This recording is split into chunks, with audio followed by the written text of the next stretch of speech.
So he has neither the decency nor the backbone to condemn a death threat to a member of this House, whichever party they are in. He doesn't have the decency or the backbone to condemn it and to sack the individual. And that just shows that his party have got nothing to offer the country but grievance and division. Look at their candidate in Gorton and Denton, a man who says anyone who isn't white cannot be English. No wonder he's been endorsed by Tommy Robinson. It doesn't represent our country, and anybody who wants to stand against that hatred and division should vote Labour on Thursday tomorrow in Gorton and Denton. Mr. Speaker, I'm proud of the Equality Act that was passed by the last Labour government. We will always fight for working people, and compare that to Reform, who want to go back to the dark days where people can be discriminated against because of who they are, ripping up protections for workers and renters, and ending the right for grieving parents to take a few days off work if the worst should ever happen to their child. But, Mr. Speaker, I also have to raise this. A death threat was shared by Reform's Deputy Council leader in Lancashire against the brilliant member for Bolsover. It said she should be shot. When death threats were made against the member for Clacton, I stood at this dispatch box and condemned them outright. If he has any decency or backbone, he will stand up, apologise, condemn the comments and sack the individual in his parties. Will he do so? Nigel Farage. Thank you, Mr. Speaker. At the age of 14, Michel Mandarin was forcibly removed from his home, the coral atoll of Ile-de-Quoi, dumped on the quayside in Mauritius, forced to live on food scraps out of bins.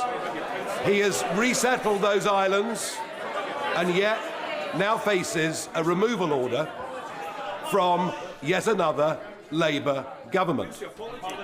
So maybe twice in one lifetime, he's going to be asked to leave his homeland. Can I ask the Prime Minister, for a government that is full of human rights lawyers, within and without, why do the opinions and human rights of Indigenous Chagosians not matter to him at all? Prime Minister.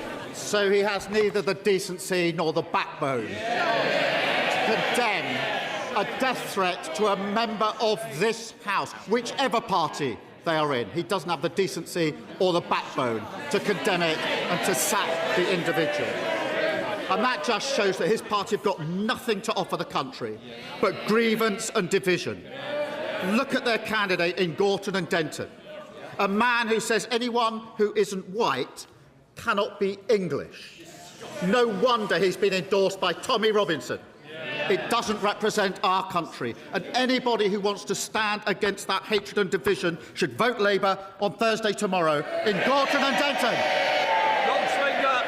Thank you, Mr. Speaker.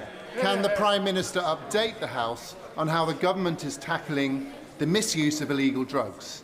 And will he reassure parents in my constituency of Rugby and across the country that Labour will continue to disagree with the views and the voices of those who think that it is a good idea to legalise Class A drugs like heroin and crack cocaine?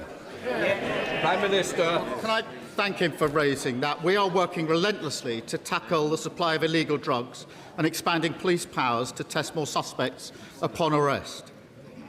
The Green Party's policy isn't just irresponsible, it's reprehensible.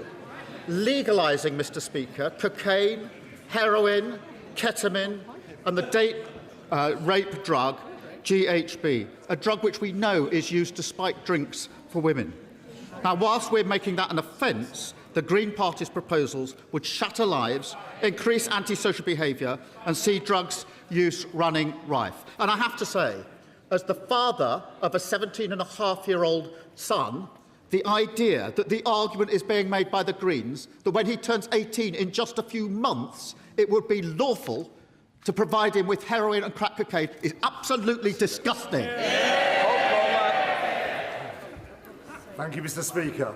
The Prime Minister recently stated we will not allow the powerful to treat justice as optional. He was talking about Epstein's enablers. But my constituent, who uses the pseudonym Isabella, has asked me to ask the PM whether his words also apply to those who assisted Britain's Epstein and have made it out fired.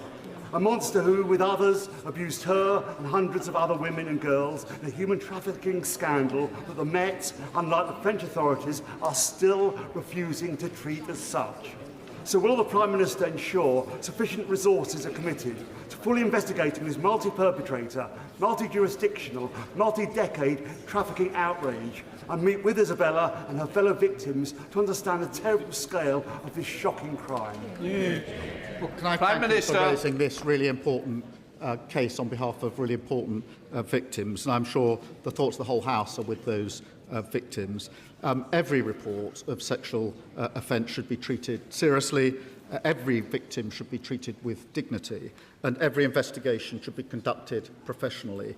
The Safeguarding Minister is meeting the victims, and I will make sure that his constituent is part and included in those meetings. If he gives me the full details, I'll make sure that happens.